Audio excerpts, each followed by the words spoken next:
The biting winter wind whipped through the narrow street, carrying flurries of snow that clung to my Lynn's tattered shawl. Christmas was only a few weeks away, but the festive cheer felt like a cruel joke. Her hands, numb with cold, trembled as she recounted the coins for the 5th time. 7 cents.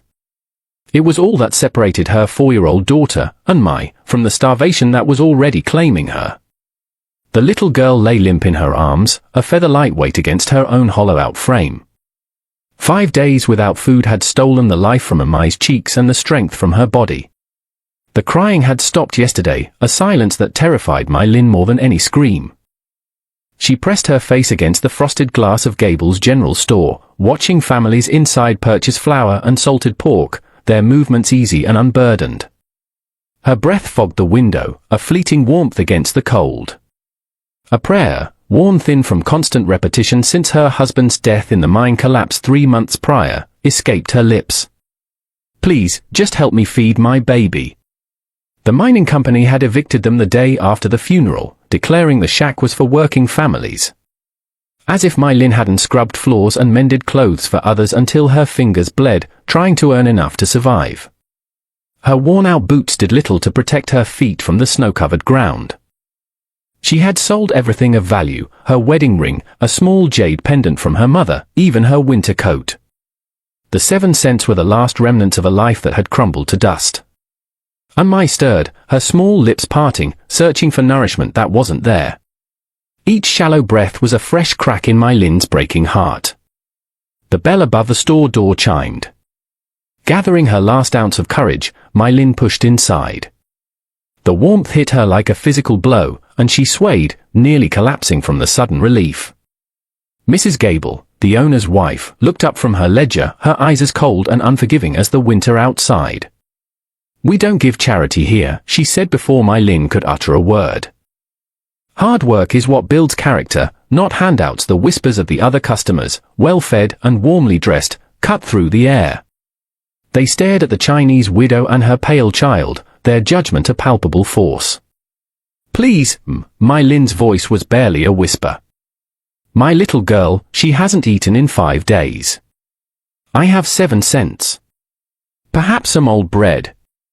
Her words trailed off as Mrs. Gable's expression hardened. I'll work for it, my Lynn pleaded, holding Amai tighter. I can clean, so, anything you need. Mrs. Gable shook her head. I won't enable laziness. There's always work for those willing to find it. The lie stung. No one in this town wanted to hire a desperate Chinese woman with a sick child in tow. The store's bell chimed again, and a sudden silence fell over the room. A massive shadow fell across the doorway as a man stepped inside. He was immense, standing well over 6 feet tall with shoulders that seemed to fill the entire frame. His hands were weathered and calloused, yet he moved with a surprising gentleness. Deep lines etched a face that had seen years of harsh sun and harsher winters, and his grey eyes held a quiet strength that commanded respect. Sheriff Brody, who had been leaning against the counter, immediately straightened. Afternoon, Corrigan, he said, a note of deference in his voice. The giant, Corrigan, gave a curt nod. His gaze swept the room, taking in the scene with those storm-grey eyes that missed nothing. When his attention settled on my Lynn and the listless child in her arms, his expression shifted. The hard lines around his eyes softened, and he swallowed hard as he looked at Amai's pale, still form. Mrs. Gable, emboldened by an audience, found her voice. Now, don't you go feeling sorry for her, Arthur. Some people create their own problems. But Arthur Corrigan's eyes never left Amai's face. Sheriff Brody cleared his throat, addressing my Lynn with a false authority. A child needs proper care. If you can't provide it. He let the threat of the poorhouse, a place from which children rarely returned, hang in the air. Please, my Lynn whispered, her voice breaking. She's all I have left of. Amai's breathing grew even more shallow, and panic rose in my Lynn's chest like a flood. That's when Arthur Corrigan stepped forward. His heavy winter boot struck the wooden floor with purpose. He stopped directly in front of Mrs. Gable, his presence dominating the room. When he finally spoke, his voice was deep and measured, like thunder rolling across distant mountains. How much for everything she needs? Mrs. Gable blinked. What? Food. Milk. Medicine. Blankets, he said, his voice carrying an authority that brooked no argument. Whatever it takes. How much? The store owner stammered, caught completely off guard, as Arthur's gaze fixed once more on Mai's face. For just a moment, a flicker of profound, unbearable loss crossed his features before he mastered it, his jaw set like granite. Without another word, he reached into his coat and pulled out a thick leather wallet. Everything, he repeated, his deep voice filling the quiet store as he laid a sum of money on the counter that made Mai Lin gasp. Milk, bread, medicine for the fever, a warm blanket. Whatever a child needs, he counted out the bills, far more than necessary. And don't you dare shortchange her. Mrs. Gable's face flushed with indignation, but she didn't argue. No one argued with Arthur Corrigan. As the woman who had just refused her 7-cent scramble to fill a basket, Mai Lin held Mai closer, afraid to believe this was real. Men didn't help strangers, especially not women like her, without expecting something in return. Come, Arthur said quietly to Mai Lin, picking up the heavy basket as if it weighed nothing. Your daughter needs to eat. He led her outside into the swirling snow, the judgmental stares of the townspeople following them. He helped her onto the seat of a large wagon hitched to 2 strong horses, his touch careful and respectful. Once she was settled, he pulled a small bottle of milk from the basket. Try to get her to drink, he said softly. Just a little. Mai Lin's hand shook as she brought the bottle to Mai's lips. For a terrifying moment, there was no response. Then, a deep instinct seemed to awaken, and her daughter's mouth moved weakly, taking a few precious sips before exhaustion claimed her again. But it was enough. It was life. Thank you, Mai Lin whispered, her voice choked with emotion. I don't know how I can ever repay you. Arthur climbed into the driver's seat but didn't take the reins. He studied her with those storm-grey eyes. My name is Arthur Corrigan. I own a ranch about 10 miles from here. It's a quiet, safe place. I am Mai Lin, and this is Mai, she replied, still clutching the bottle of milk like a holy relic. We are grateful, Mr. Corrigan. Mrs. Lin, he said carefully, when was the last time your daughter had a proper meal or slept in a warm bed? The question was a gentle observation, not an accusation, but it cut straight to her heart. 3 months ago, she answered honestly. Before my husband died. Arthur was quiet for a long moment. My ranch has plenty of room, he said, his voice carrying a weight of understanding. Good food, warm beds. Safety. This winter is no place for a child without proper shelter. Mai Lin's heart began to race with a familiar fear. She had heard stories of men who preyed on desperate women. What would you want in return? She asked quietly, pulling Mai closer. The question seemed to surprise him. He turned to look at her fully, and she saw a deep, soul-crushing pain in his eyes that mirrored her own. I once had a family, Mrs. Lin. A wife and a little girl, about Mai's age. His voice grew thick with an emotion he fought to control. They were lost in a blizzard 2 years ago. I couldn't save them when they needed me most. He looked at the pale child in her arms. Maybe I can help save her. The raw honesty in his words disarmed her.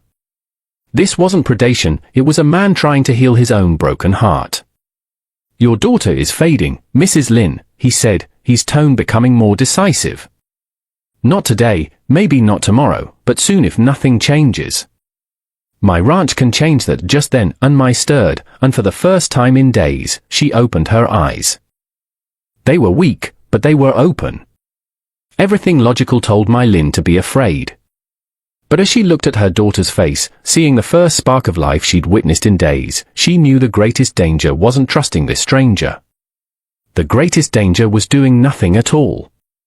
As they sat in the wagon, surrounded by more food than she had seen in months, Mai Lin felt something she hadn't dared to feel since the mine collapsed and took her husband. She felt a fragile, but unmistakably real, sense of hope. The decision came easier than she expected. Yes, she whispered to Arthur Corrigan. We'll come with you. He simply nodded and clicked his tongue to the horses. The wagon rolled forward, carrying them away from the town and into the vast, snow-covered country. The journey was made in a comfortable silence, broken only by the crunch of snow beneath the wagon wheels. As they traveled deeper into the mountains, My Lin saw a landscape that was both beautiful and unforgiving. Rolling hills covered in a thick blanket of white stretched as far as the eye could see, and distant snow-capped peaks touched the winter sky. And Mai dozed against her chest, the milk having worked a small miracle, bringing a faint touch of color back to her tiny body. After nearly 2 hours, Arthur pointed ahead to a valley nestled between two hills. Home, he said simply. The ranch house was not the rough cabin Mai Lin had expected, but a proper 2-story home with a wraparound porch, smoke curling from its chimney like a welcome signal. Yet, as they drew closer, she noticed details that spoke of a deep and lingering sadness. In the front yard, nearly buried in a snowdrift, sat a small wooden swing, its ropes frayed. On the porch stood a child's rocking horse, its paint peeling, waiting for a rider who would never return. I couldn't bring myself to put them away, Arthur said quietly, his jaw tight. Clara, my wife, she always said a house should look lived in. He helped her down from the wagon with that same careful gentleness and led her inside. The house was clean and well maintained, but it felt frozen in time. In the kitchen, a small table was set for 3, the plates covered in a thin layer of dust. On a shelf, children's books were stacked neatly. Above the fireplace, a family portrait made Mai Lin's heart ache. A woman with kind eyes and a gentle smile held a little girl who looked to be about 5. She had her father's grey eyes and her mother's smile. Behind them stood Arthur, his face filled with a happiness that was now completely gone. Clara and Lily, he said softly, his voice heavy with a guilt that time had not eased. Mai Lin shifted Mai in her arms. I'm sorry, she said. There were no words for that kind of pain, but she understood the sudden, devastating loss of a world. That evening, Arthur prepared a simple meal of stew and fresh bread. And Mai managed to eat a few spoonfuls of broth and, for the first time in what felt like an eternity, she spoke. It's good, Mama, she whispered, her voice bringing tears to Mai Lin's eyes. Later, as Mai dozed by the fire, Arthur sat down with a piece of wood and a small knife. His massive, calloused fingers worked with surprising delicacy, and slowly, the shape of a doll began to emerge. Every little girl should have a doll, he said simply, his gaze softening as he looked at her sleeping daughter. Mai Lin watched this complicated, grieving man who had opened his home to them, asking for nothing in return. She realized with a jolt that made her pulse quicken that this wasn't just about saving Mai anymore. Somehow, in the space of a single day, Arthur Corrigan had begun to save her, too. Just as a fragile peace settled over them, the sound of approaching horses shattered the quiet winter night.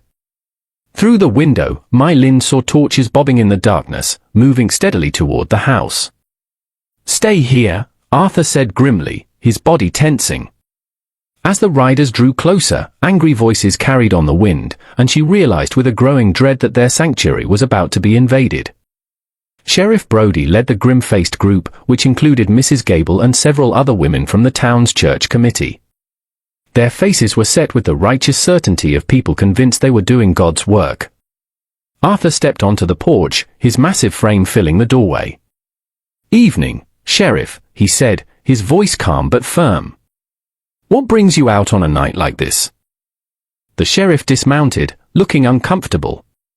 Arthur, there's been talk. Folks are concerned about the child's welfare, living here with you. It's a scandal, Mrs. Gable declared, her voice sharp with moral outrage. An unmarried woman, a foreigner, living under your roof. What kind of example is that? The kind that saves a child's life. Arthur replied evenly. And Mai was starving while your community turned its back on her. Should I apologize for offering them shelter from a blizzard? One of the other women stepped forward, holding a folder. We have legal papers, signed by the judge. This situation is morally inappropriate. We have the authority to remove the child to a proper Christian home. The blood drained from Mai Lin's face. No, she whispered, clutching Mai, who had woken and begun to cry softly. You can't take her. She's my daughter. Let them talk. Arthur's voice dropped to a dangerous growl as he took a step forward. While they're talking, Unmai is eating, sleeping in a warm bed, and getting stronger every day. Which matters more, their gossip or her life? Mrs. Gable's eyes flashed. Don't you dare lecture us on morality, Arthur Corrigan. We all know what happened to your first family. Maybe if you'd been a better husband and father, they'd still be alive. The word struck Arthur like a physical blow. The cruel accusation that he was responsible for Clara and Lily's deaths was the one weapon that could pierce his armor. He staggered, the old guilt washing over his features. Seeing his pain, a protective fury rose in my Lynn. How dare you, she said, her voice shaking with rage. This man is the kindest, most decent person I have ever met. He saved my daughter when your community left us to die in the snow. If anyone should be ashamed, it is all of you. But the damage was done. Arthur had withdrawn into himself, and my Lynn could see him beginning to doubt if his actions were causing more harm than good. Unmai, sensing the shift, tugged on his coat. Big man, she said softly, using the name she'd given him. Don't let them take me away. I like it here. You make Mama smile again. Her innocent words seemed to steady him. He looked down at Unmai, and some of his strength returned. Tell me, Sheriff, he said quietly. What's more important? Following your rules or keeping a family together? Seeing him waver, my Lynn felt a crushing despair. She couldn't ask him to sacrifice his reputation for them. Maybe they're right, she began, her voice barely audible. Maybe we should go. My Lynn, no. Arthur's head snapped toward her, his eyes wide with something that looked like panic. I won't survive out there. But I can't destroy your life, she replied, tears streaming down her face. Unmai began crying harder, clinging to Arthur's leg. No, Mama, please. Big man, don't let them take us. Her desperate plea seemed to break something in Arthur. He knelt, his weathered hands gentle as he wiped her tears. Then he stood, his full height towering over everyone. When he spoke, his voice carried across the night with the authority of a man who had finally found something worth fighting for. Sheriff, he said clearly, I appreciate your concern. But I have something to tell you, and the entire town. He paused, looking directly at my Lynn with a fierce determination she had never seen before. He took her hand in his massive, gentle grip. My Lynn isn't my charity case. She's going to be my wife. The words hung in the frigid night air, silencing the whispers and shocked gasps. Ethan, my Lynn whispered, searching his face in the flickering torchlight, what are you doing? I need to talk to you, he said, his voice meant only for her. He turned to the stunned crowd. Give us a few minutes. He guided her inside, Unmai still clinging to his hand. Once the door was closed, he turned to her, his own hand shaking slightly as he cupped her face. My Lynn, look at me. She raised her eyes to his, and what she saw there wasn't pity or obligation. It was love, pure and simple, shining in his eyes like a hearth fire on the coldest night. I'm not proposing to save you from them, he said quietly, his thumbs wiping away her tears. I'm proposing because in the last few days, you and Unmai have brought life back into this house, and back into me. I was just existing before. Now, I'm living again. I love you, my Lynn. From her chair, Unmai's sleepy voice piped up. Mama, big man makes you happy. You sing when you cook now. My Lynn looked at her daughter, safe and warm, and then back at the gentle giant who had offered them everything. He reached into his pocket and pulled out a small velvet box. Inside was a simple gold band. This was my mother's ring, he said softly. I've been carrying it for 3 days, trying to find the courage to ask. Not because the town demanded it, but because I can't imagine my life without you and Unmai in it. Right there in his living room, with the townspeople still murmuring outside, Arthur Corrigan dropped to one knee. My Lynn, will you marry me? Will you help me turn this house back into a home? She thought of her first husband, gone too soon, and felt his blessing in her heart. He would want this for them. He would want Unmai to have a father. Yes, she whispered, her voice strong. Yes, Arthur Corrigan. I'll marry you. He slipped the ring on her finger and kissed her gently as Mai clapped her small hands. But just as their future seemed secure, the sound of a lone rider approaching at a gallop shattered their peace. A man dismounted with an air of arrogant authority. It was Junwei, her late husband's brother, a man she had hopes never to see again. My Lin. Junwei called out, striding toward the porch and waving legal papers in his fist. I've come for the girl.